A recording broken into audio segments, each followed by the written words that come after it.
El aroma a café recién hecho y a césped recién cortado era la banda sonora de las mañanas de Isabela. Su casa, una villa de estilo mediterráneo, en un próspero suburbio de San Antonio, era su obra maestra.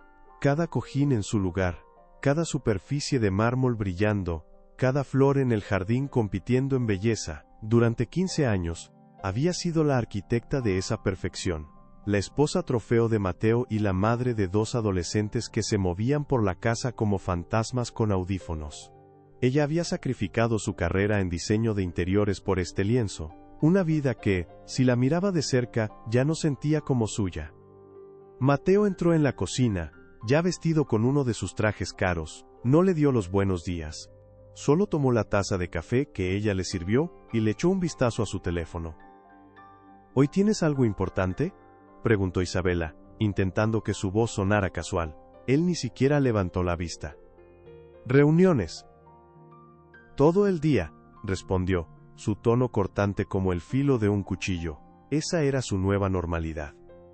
Conversaciones que eran transacciones, besos que eran roces fugaces en la mejilla, y una distancia que se había instalado entre ellos como un muro de hielo invisible.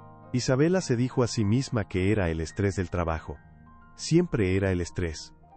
Los ojos de Isabela, que alguna vez fueron el alma de cada fiesta, ahora cargaban con el peso de una resignación silenciosa. Se miraba al espejo, y veía a una mujer cuya belleza se había convertido en una máscara, un mantenimiento cuidadoso para ocultar las grietas de su espíritu. Recordaba a la chica que soñaba con abrir su propio estudio de diseño, la que reía a carcajadas y no le tenía miedo a nada.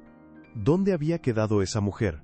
Se había disuelto, poco a poco, en el ácido de la complacencia, en el esfuerzo constante por ser la esposa perfecta para un hombre que ya casi no la veía.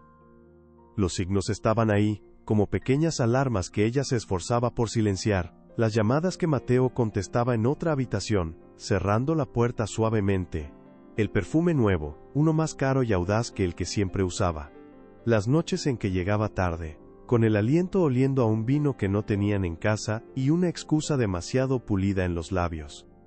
«Cena con clientes», decía. Se alargó la junta. Isabela asentía, tragándose sus dudas junto con la cena fría que le había guardado. Cuestionarlo era abrir una puerta que no estaba segura de querer cruzar. Era más fácil creer la mentira. Era más seguro. A veces, la soledad era tan densa que podía sentirla físicamente, como una presión en el pecho. Sus hijos, Leo y Sofía, estaban en su propio universo adolescente. Sus amigas, la mayoría esposas de los socios de Mateo, hablaban de renovaciones de cocinas y vacaciones en Cancún. Conversaciones superficiales que patinaban sobre la superficie de la vida, sin atreverse a sumergirse en lo profundo. Nadie preguntaba, ¿eres feliz? Porque en su mundo, la felicidad se medía por el tamaño de tu casa y el modelo de tu carro, y bajo esa métrica, Isabela lo tenía todo. Entonces, ¿por qué se sentía tan vacía? Un martes por la noche, mientras recogía los platos de la cena, una idea floreció en su mente. Era una semilla pequeña, casi insignificante, pero se sintió como una rebelión. «He estado pensando», comenzó, su voz un poco temblorosa. Mateo levantó la vista de su tableta, impaciente. «Estaba pensando en tomar un curso de cerámica. Siempre quise aprender, para tener algo para mí, ¿sabes?». La forma en que él la miró, la hizo sentir ridícula al instante. Una sonrisa condescendiente se dibujó en sus labios. «¿Cerámica? ¿En serio, Isabela? ¿No tienes suficiente con tus jardines y tus almuerzos de caridad?». Se burló de su capricho, minimizando su deseo como si fuera el berrinche de una niña. Pero esa noche, algo dentro de ella se negó a retroceder. «No es un capricho, Mateo. Es algo que quiero hacer por mí. Necesito tener una identidad más allá de ser tu esposa». La frase quedó suspendida en el aire tenso de la cocina. La cara de Mateo se transformó. La máscara de hombre de negocios exitoso se cayó, revelando una frialdad cruel que le heló la sangre. Con un movimiento rápido y brutal, su mano se estrelló contra la mejilla de ella. El sonido reverberó en el silencio, agudo y definitivo. El golpe no solo le hirió la cara, le fracturó el alma. Isabela se quedó paralizada, aturdida, con la mejilla ardiendo y los ojos llenos de lágrimas de pura incredulidad. Él se inclinó, su rostro a centímetros de lágrimas de ella, y le susurró con un veneno helado que nunca olvidaría: no eres nada sin mí, estás acabada, ¿entiendes? Acabada. La palabra se clavó en su mente, repitiéndose una y otra vez, pulverizando la última pizca de la ilusión de su matrimonio feliz. Esa noche Isabela entendió que los muros de su casa perfecta no eran para protegerla sino para enjaularla. Y la puerta de esa jaula acababa de cerrarse de golpe. A la mañana siguiente, el sol de Texas se filtraba por las persianas de diseñador, indiferente al cataclismo que había ocurrido en la cocina. Isabela se movió por la casa como un autómata. El dolor en su mejilla era un recordatorio constante, un ancla que la arrastraba de vuelta al susurro venenoso de Mateo, por acabada. Se miró en el espejo del baño, el de marco dorado que él había elegido. Un moretón, un feo mapa violáceo, florecía bajo su ojo. Sacó su maquillaje más caro, el que usaba para las galas, y comenzó el inútil ritual de cubrir la verdad. Cada capa de corrector era una mentira que se contaba a sí misma. Fue el estrés. Perdió el control. No volverá a pasar. Pero la mujer en el espejo no le creía. Sus ojos, antes llenos de vida, estaban vacíos, extinguidos. La palabra acabada no era solo un insulto. Se sentía como una profecía. Sus hijos bajaron a desayunar, cada uno en su burbuja de audífonos y pantallas. No notaron el maquillaje más pesado de lo normal. No notaron la rigidez en la sonrisa de su madre. Para ellos, era solo otro día. La normalidad de su indiferencia era casi tan dolorosa como el golpe. Isabela sirvió el cereal, preparó el jugo. Se movió por su cocina de mármol que de repente se sentía ajena, fría, como la escena de un crimen. La soledad era un abismo. Necesitaba aire, necesitaba escapar de las paredes que la asfixiaban. «Vamos por un helado después de la escuela», anunció, su voz forzadamente alegre. Leo y Sofía apenas levantaron la vista pero asintieron. Un helado, una pizca de normalidad en un mundo que se había hecho añicos. Dulce Vida era el corazón del vecindario, un lugar de colores pastel, risas de niños, y el aroma dulce del azúcar. Era un santuario de la felicidad familiar, el tipo de felicidad que Isabela había pasado 15 años tratando de construir. Mientras esperaba en la fila con sus hijos, su mirada vagó por el local, buscando una mesa vacía. Y entonces, su corazón se detuvo. Cada sonido en la heladería se desvaneció, reemplazado por un zumbido agudo en sus oídos. Allí, en una mesa junto a la ventana bañado por el sol dorado de la tarde, estaba Mateo. Y no estaba solo. A su lado, riendo con una naturalidad que le retorció el estómago a Isabela, estaba Julia, una de sus asociadas junior. Era joven, vibrante, con el tipo de ambición descarada que Isabela recordaba haber tenido alguna vez. Mateo le decía algo, y ella echaba la cabeza hacia atrás, riendo a carcajadas. Una risa genuina, despreocupada, una risa que él no le había dedicado a Isabela en años. El golpe final, el que rompió lo poco que quedaba de su corazón, fue un gesto pequeño, casi insignificante. Mateo tomó su cuchara, la hundió en su helado de pistacho, su favorito, el que siempre pedían juntos, y se la llevó a los labios de Julia. Ella la aceptó, sus ojos brillando, un gesto íntimo y juguetón que gritaba complicidad. Era una puñalada. Una traición pública y descarada, servida en una copa de helado. Ya no eran solo las llegadas tarde o el perfume extraño. Era esto, la prueba irrefutable de que no solo la había engañado, sino que la había reemplazado. Él no solo la despreciaba. Había seguido adelante mientras ella todavía vivía en la casa que habían construido juntos. El mundo de Isabela se encogió hasta enfocarse únicamente en esa mesa. El shock inicial, frío y paralizante, se evaporó, reemplazado por algo nuevo. Un fuego. Una rabia pura, cristalina, que subió desde las profundidades de su alma, quemando años de humillación, de silencio, de complacencia. La palabra acabada resonó en su mente, pero esta vez no sonaba como una sentencia, sonaba como un desafío. La mujer que había sido anulada, golpeada y descartada, murió en ese instante. Y en su lugar, nació otra, con una calma aterradora que sorprendió incluso a sí misma. Isabela se dio la vuelta y caminó hacia el mostrador. Sus hijos la miraron, confundidos por su cambio de expresión. Un momento, mis amores, dijo su voz firme como el acero. La copa más grande que tengan, le pidió al chico del mostrador, un adolescente con acné que la miraba con nerviosismo. ¿De qué sabor? Ella miró el remolino de colores brillantes. De fresa. Con extra de sirope de chocolate y todas las chispas de colores que le quepan. Con el corazón martilleando contra sus costillas, no por miedo sino por una adrenalina liberadora, tomó la copa, un monumento infantil a la traición. Caminó hacia la mesa de Mateo, cada paso era deliberado, pesado. Él levantó la vista, su sonrisa se congeló en su rostro al verla. El color desapareció de su cara. Julia la miró, su expresión pasando de la confusión a la comprensión y luego al pánico. El tiempo pareció detenerse. Sin decir una sola palabra, sin un grito, sin una lágrima, Isabela inclinó la copa. Lentamente, vio cómo el helado rosa y pegajoso caía en cascada sobre el cabello perfectamente peinado de Mateo. Cómo el sirope de chocolate se deslizaba por su frente y goteaba sobre su camisa de diseñador de $1000. El silencio en la heladería fue absoluto, seguido por un jadeo colectivo. Entonces, como un reguero de pólvora, se escucharon los murmullos y el inconfundible sonido de los teléfonos grabando. Isabela no se quedó a ver el espectáculo. Dejó la copa vacía sobre la mesa, le dio una última mirada a la cara de Mateo, una máscara de shock y furia cubierta de chispas de colores, y se dio la vuelta.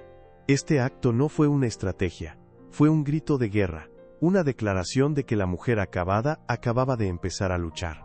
Tomó a sus hijos de la mano, los sacó de la heladería, y por primera vez en 15 años, no miró hacia atrás. Ese mismo día, hizo una maleta, metió a sus hijos en el coche, y condujo hasta la casa de su hermana, rompiendo el pacto de silencio para siempre. La jaula dorada estaba abierta. La casa de Ana olía a canela y a vida real. No era un museo de mármol y silencio como la suya, sino un lugar vibrante, con dibujos de sus sobrinos pegados en el refrigerador, y una pila de libros en la mesita de centro. Era un refugio. Al cerrar la puerta, el dique que contenía la adrenalina de Isabela finalmente se rompió. Se desplomó en el sofá, y el llanto que había estado reprimiendo por años brotó con la fuerza de una inundación. Era un llanto feo, gutural, el sonido de un corazón que se partía en dos, y al mismo tiempo se liberaba de sus cadenas. Leo y Sofía la miraban desde el umbral, sus rostros pálidos, atrapados entre la confusión y el miedo. Ana, su hermana menor, actuó con la eficiencia de un general de campo. Abrazó a Isabela con fuerza, le susurró que todo estaría bien, y luego guió a los niños a la cocina, poniéndoles un tazón de cereal y la contraseña del Wi-Fi, creando una burbuja de normalidad en medio del caos. El teléfono de Isabela comenzó a vibrar sobre la mesa de madera. Un pitido, luego otro, y otro, una avalancha de notificaciones que no se detuvo. Ana tomó el aparato con cautela, como si fuera una granada a punto de estallar. Su rostro se endureció al ver la pantalla. «Está en todas partes, Isa», dijo en voz baja. Le mostró el teléfono. Un video, grabado con un pulso tembloroso, mostraba la escena en dulce vida. Un borrón de rosa y chocolate. La cara de Mateo desfigurada por la sorpresa y la furia. Y la figura de Isabela, dándose la vuelta con una dignidad gélida. El video se compartía en los grupos de WhatsApp del vecindario, en los perfiles de Facebook de las madres de la escuela, en todas partes. El título de una publicación decía: «La esposa del año le da a su marido su merecido postre». Los comentarios eran un campo de batalla. Algunos la llamaban loca, histérica, una vergüenza. Eran las voces de las mujeres que temían que una grieta en la fachada de Isabela pudiera revelar las suyas propias. Pero otras eran diferentes. «Bien por ella», escribió alguien. Ya era hora de que alguien pusiera a ese arrogante en su lugar. «Fuerza, reina, no estás sola». Isabela leía esos mensajes como si fueran salvavidas en un océano de humillación. No estaba sola. Su acto, impulsivo y visceral, había tocado una fibra sensible, un nervio expuesto en la silenciosa comunidad de esposas perfectas. Había gritado lo que muchas solo se atrevían a susurrar. Entonces, llegaron los mensajes de Mateo. El primero fue pura furia. «¿Qué mierda hiciste?». El segundo, una amenaza velada. Arruinaste mi reputación, vas a lamentar esto. El tercero, el que le heló la sangre, fue una repetición de su veneno. Te lo advertí. Estás acabada, no eres nada sin mi nombre. Isabela leyó las palabras, pero esta vez, no la rompieron. El golpe en la mejilla, el helado en la cabeza de él, el video viral, todo se fusionó en una sola y terrible verdad. Él nunca la había amado, solo la había poseído. Ella no era una pareja, era un accesorio, un objeto que se había atrevido a rebelarse. Esa noche, en la habitación de huéspedes de Ana, Isabela se miró en el espejo.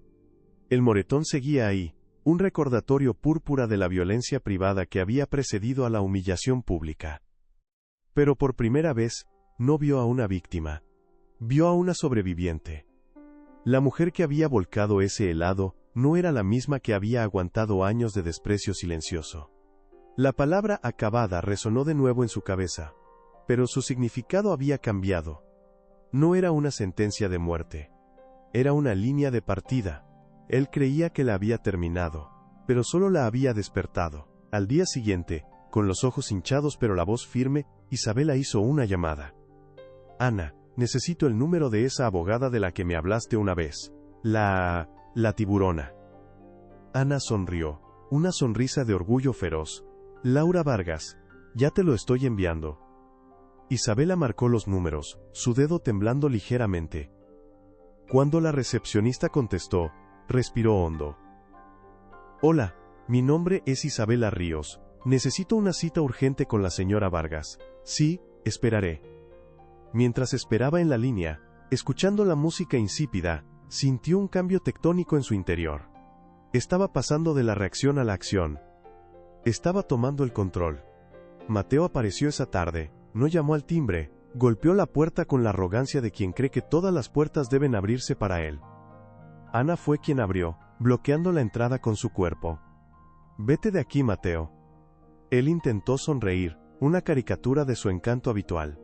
Anita, por favor. Solo quiero hablar con mi esposa. Arreglar este malentendido. Su voz era melosa, manipuladora. No es un malentendido, respondió Ana, su voz cortante. Y ya no es tuya. La máscara de Mateo se cayó. No te metas en esto. Es mi familia, gritó, su rostro enrojecido por la rabia. Isabela observaba desde la ventana de la sala, oculta tras la cortina. Lo vio como nunca antes. No como el hombre poderoso y exitoso que todos admiraban, sino como un niño malcriado al que le habían quitado su juguete favorito. Patético. Débil. El miedo que le había tenido durante años se disolvió, reemplazado por una fría y clara piedad. Él no tenía poder sobre ella. Nunca más. Ana cerró la puerta en su cara. El sonido fue definitivo. Fue el sonido de un capítulo cerrándose para siempre. Isabela se alejó de la ventana, tomó su teléfono y confirmó su cita con la abogada. La mujer que Mateo había intentado borrar del mapa, ahora estaba dibujando uno nuevo. Y en ese mapa, él no tenía lugar. La oficina de Laura Vargas no se parecía en nada a la casa de Isabela. No había mármol ni flores frescas. Las paredes estaban cubiertas de títulos y diplomas en marcos de madera oscura, y el aire olía a papel, a café fuerte y a batallas ganadas. Laura, una mujer de unos 50 años con el cabello corto y gris, y unos ojos que parecían ver a través de las mentiras, no perdió el tiempo en formalidades. El video del helado es genial para las redes sociales, Isabela. Te ha ganado la simpatía del público, dijo, juntando las yemas de sus dedos. Pero en una corte, es solo una anécdota. Lo que necesitamos son hechos. Cuentas bancarias, propiedades, inversiones. ¿Dónde está el dinero? Isabela se sintió encoger en la silla de cuero. No lo sé. Mateo siempre se encargó de todo. Yo solo firmaba lo que me pedía. Las palabras salieron con un sabor a vergüenza. 15 años de matrimonio, y era una extraña en su propia vida financiera. Se sentía como una idiota. Laura no la juzgó. Su expresión se mantuvo firme, casi clínica. No eres la primera. Los hombres como tu esposo construyen jaulas doradas, no hogares. Te dio una tarjeta de crédito con un límite alto para que te sintieras rica, mientras él movía el verdadero dinero detrás de escena. Tu trabajo ahora es recordar. cada conversación extraña, cada viaje de negocios repentino, cada documento que firmaste pensando que era para los impuestos. Deja de ser su esposa. A partir de hoy eres su socia de negocios, una a la que están tratando de estafar. Esa frase se clavó en la mente de Isabela. Por socia de negocios, cambiaba todo. No se trataba de un corazón roto, se trataba de un contrato incumplido. Salió de esa oficina sintiendo el peso del mundo sobre sus hombros, pero por primera vez, también sintió que tenía un suelo firme bajo sus pies. Ya no estaba cayendo, estaba preparándose para escalar. De vuelta en la casa de Ana, el caos familiar era un bálsamo. Mientras sus sobrinos corrían por la sala, Isabela se instaló en la mesa de la cocina, con la vieja laptop de su hermana. El primer golpe de realidad llegó rápido. Intentó pedir una pizza para los niños. Tarjeta declinada. Lo intentó de nuevo. Mismo resultado. Un frío helado le recorrió la espalda. Él la había cortado. Así de fácil. Con un clic, la había borrado de la vida que ella misma había ayudado a construir. Un minuto después, una notificación apareció en su teléfono. Un correo electrónico formal, con un archivo adjunto en PDF, del bufete de abogados más caro de San Antonio. Mateo se le había adelantado. Había solicitado el divorcio citando diferencias irreconciliables y comportamiento público errático. Estaba usando el incidente del helado en su contra, pintándola como una mujer inestable y descontrolada. Ana le quitó el teléfono de las manos temblorosas. Es lo que hacen los cobardes, Isa. Te golpean y luego gritan que tú los atacaste. Tratan de asustarte para que te rindas antes de empezar a pelear. No lo dejes. Las palabras de su hermana y las de la abogada se fusionaron en su cabeza, creando una nueva resolución. La pena dio paso a una furia fría y enfocada. Esa noche, cuando todos dormían, Isabela sacó una caja de cartón que había logrado llevarse de su casa. Contenía viejas declaraciones de impuestos, pólizas de seguros, papeles que Mateo le había dicho que guardara por si acaso. Durante horas revisó cada documento bajo la luz de una pequeña lámpara. La mayoría no tenían sentido para ella, eran solo números y jerga legal. Pero entonces, en el fondo de una carpeta polvorienta encontró algo. Un documento de constitución de una empresa, una LLC llamada MR Properties, las iniciales de él, Mateo Ríos.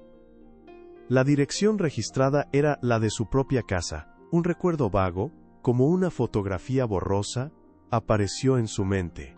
Ella, sentada en el despacho de Mateo hace unos 7 u 8 años, él le había puesto un fajo de papeles enfrente.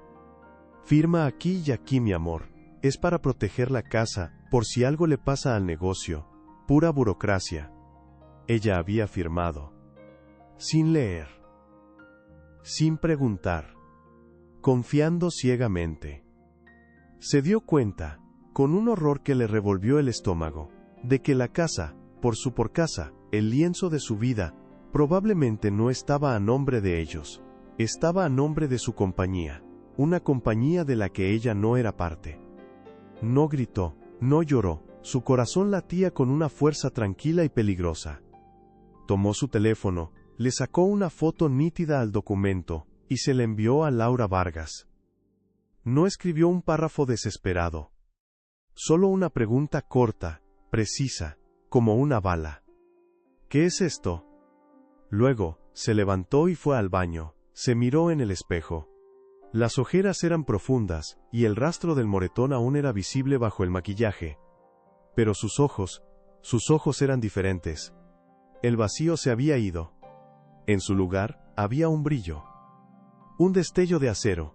La mujer que Mateo había declarado acabada, acababa de encontrar su primera arma. El juego había cambiado. Y ella por primera vez, estaba lista para jugar. La respuesta de Laura Vargas llegó antes del amanecer, en un correo electrónico tan cortante y preciso como un bisturí. Isabela, esto es exactamente lo que temía. Él puso la casa, su activo principal, dentro de una sociedad de responsabilidad limitada. Técnicamente, la casa no es de ustedes. Es de la empresa. Una empresa de la que él es el único socio. Es una jugada clásica para proteger los bienes en un divorcio. Es legal, es sucio y es muy difícil de combatir. Isabela leyó el mensaje 3 veces, sentada en la oscuridad de la cocina de su hermana. Las palabras no la devastaron. La endurecieron. El golpe, la humillación pública y ahora esto, la estafa financiera. No eran incidentes aislados, eran parte de un plan. Un plan largo y metódico para anularla, para asegurarse de que, si alguna vez se iba, no se llevaría nada. La palabra acabada volvió a su mente, pero ahora entendía su verdadero significado. No era un insulto producto de la ira, era una declaración de su estrategia. «Entonces, ¿qué hacemos?», preguntó Isabela en la oficina de Laura esa misma tarde. Su voz no temblaba. Era la voz de una socia de negocios, no la de una esposa traicionada. Laura la miró por encima de sus gafas. «Luchamos. Pero no en su terreno. Él quiere que peleemos por la casa, que nos desgastemos en una batalla legal, que él sabe que puede ganar. Lo que tenemos que hacer es encontrar algo, que él no quiere que nadie vea. Los hombres como Mateo siempre tienen secretos, y sus mayores secretos casi siempre están ligados al dinero. Necesito que pienses. Necesito que te conviertas en una arqueóloga de tu propia vida». Y eso fue lo que hizo. Durante las siguientes semanas, la casa de Ana se convirtió en su cuartel general. Las cajas de cartón que había logrado sacar de su antigua vida estaban esparcidas por el suelo de la sala. Eran reliquias de un pasado que ahora veía con otros ojos. Revisó 15 años de extractos de tarjetas de crédito, de declaraciones de impuestos, de pólizas de seguros. Al principio todo parecía normal. Cenas caras, ropa de diseñador, vacaciones de lujo. La vida de una esposa trofeo, documentada en papel. Pero Laura le había dicho qué buscar. Anomalías, pequeños gastos que no encajaban. Patrones. Una noche, mientras los niños dormían y la casa estaba en silencio, encontró uno. Un cargo recurrente, todos los meses durante los últimos 2 años, a un complejo de apartamentos de lujo en el centro de la ciudad. Alquiler de oficina, ponía en el concepto. Pero Isabela sabía que la oficina de Mateo estaba en un edificio corporativo al norte. ¿Por qué necesitaría otra?, anotó la dirección. Al día siguiente, le pidió a Ana que la llevara. Era un edificio residencial moderno, con un conserje y balcones con vistas al río. No era un lugar de trabajo. Era un nido. El nido donde él había estado viviendo su otra vida. La rabia fue una ola caliente que la recorrió pero la reprimió. La emoción era un lujo que no podía permitirse.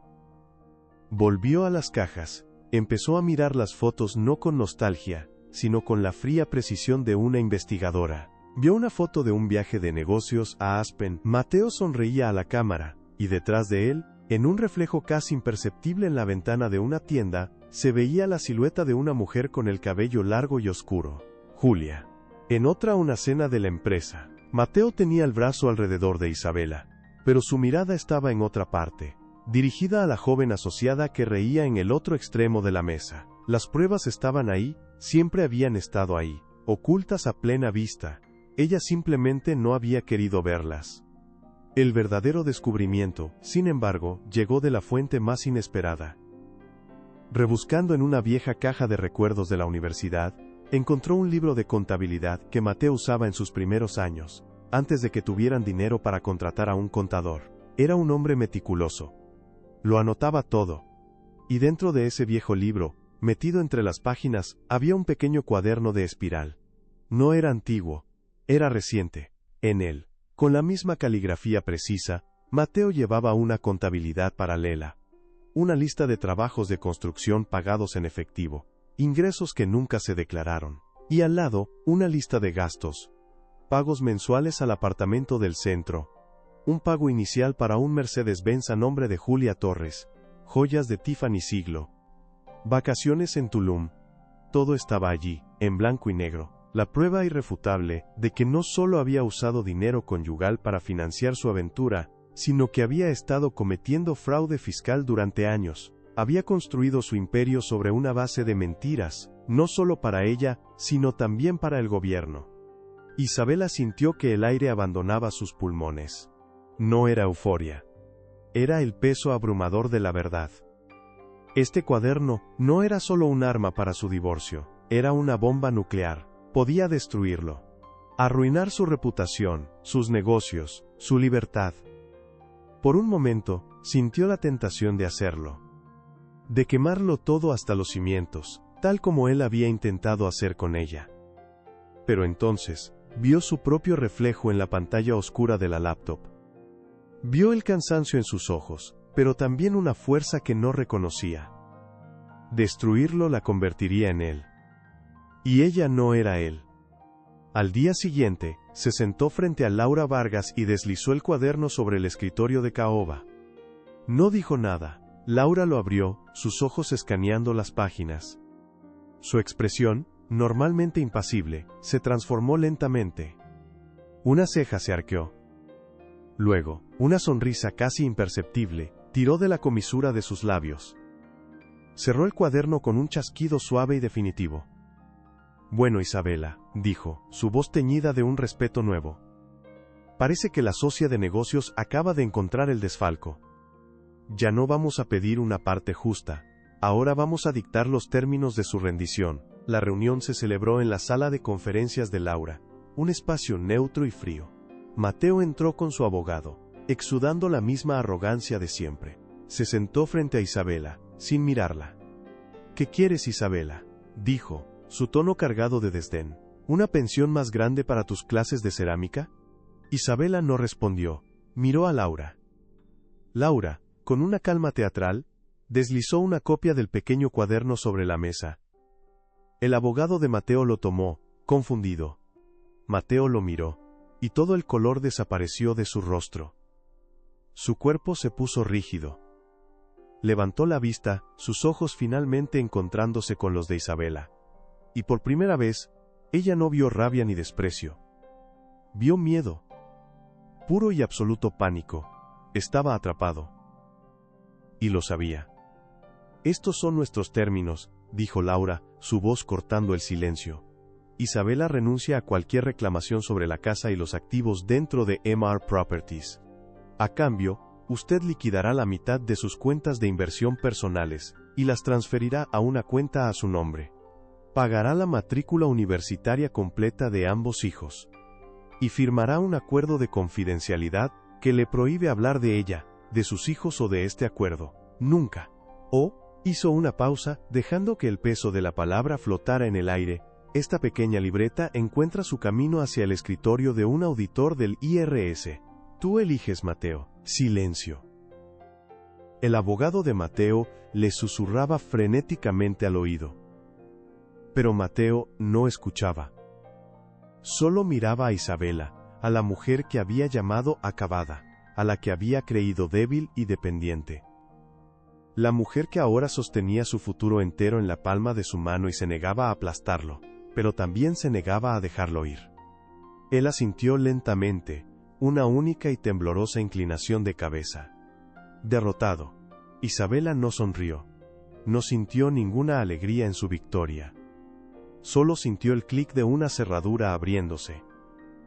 Salió de esa oficina sin mirar atrás, dejando atrás la jaula dorada, al carcelero y los fantasmas de una vida que ya no era suya.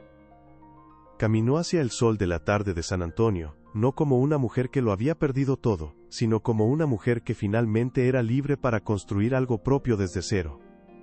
La caída de Mateo no fue un estruendo, sino un lento y silencioso desmoronamiento. La leyenda del helado, como la llamaban en los círculos sociales de San Antonio, se esparció como un virus. Primero fueron las miradas de reojo en el club de campo, luego los susurros que se detenían abruptamente cuando él entraba en una habitación. Las invitaciones a las barbacoas de los domingos dejaron de llegar. Sus socios, hombres que valoraban la imagen por encima de todo, empezaron a mirarlo con una mezcla de lástima y desconfianza. Un hombre que no podía controlar a su esposa, ¿cómo iba a controlar un portafolio de inversiones multimillonario? Julia, la joven y vibrante razón de todo, se esfumó tan rápido como había aparecido. La emoción de la aventura se agrió cuando la humillación pública de Mateo salpicó su propia reputación.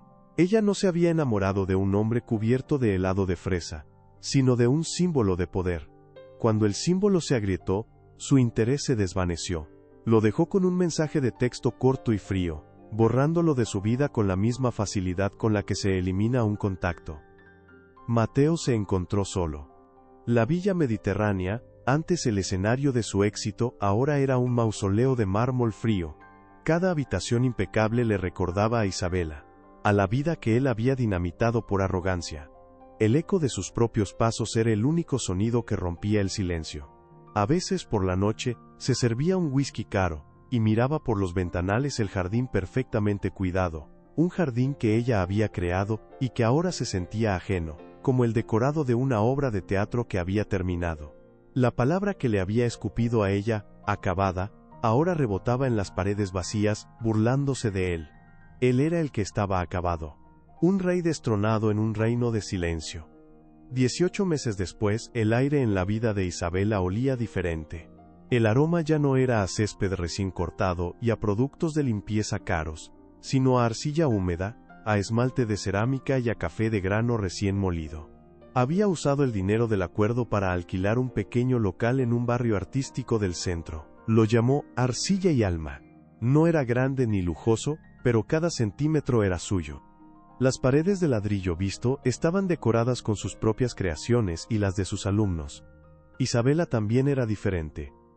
Su cabello ya no estaba perfectamente peinado, sino recogido en un moño desordenado, del que siempre se escapaban algunos mechones. Sus manos, que antes llevaban una manicura impecable, ahora mostraban con orgullo los restos de arcilla bajo las uñas. Eran las manos de una creadora, no las de una anfitriona. Se miraba al espejo y ya no veía una máscara.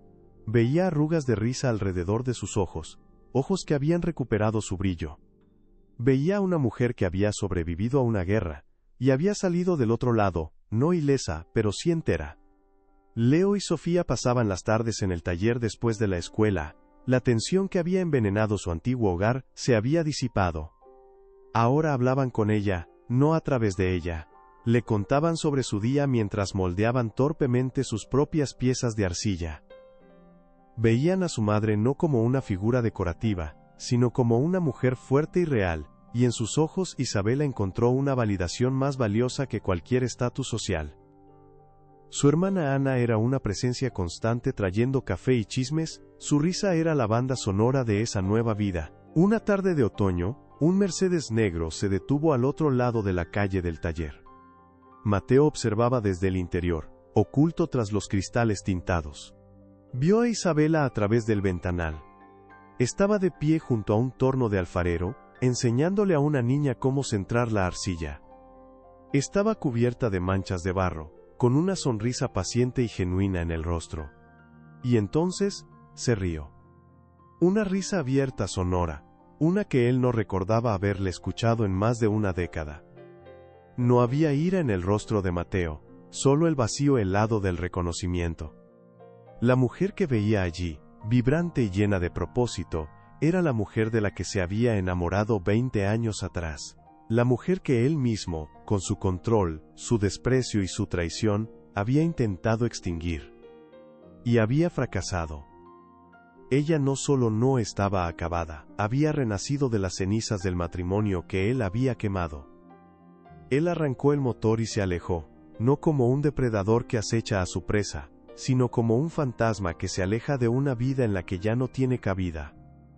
La traición había sido un veneno, sí, pero también resultó ser el antídoto contra una vida de apariencias, de silencios y de jaulas doradas. La bofetada que le rompió el alma también la despertó. El dolor la obligó a encontrar una fuerza que no sabía que poseía. A veces, la vida que creemos perfecta, debe romperse en 1000 pedazos para que podamos construir, con nuestras propias manos, la vida que realmente nos pertenece. Isabela miró su taller, el bullicio feliz de sus alumnos, las piezas imperfectas y hermosas secándose en las estanterías, y sintió una paz profunda. Ya no era la esposa de nadie, era la arquitecta de su propia alma, más fuerte, más sabia, y sobre todo irrevocablemente libre. Cuéntame en los comentarios desde qué país nos estás viendo, me encantará leerte. Y no olvides suscribirte para no perderte más historias como esta.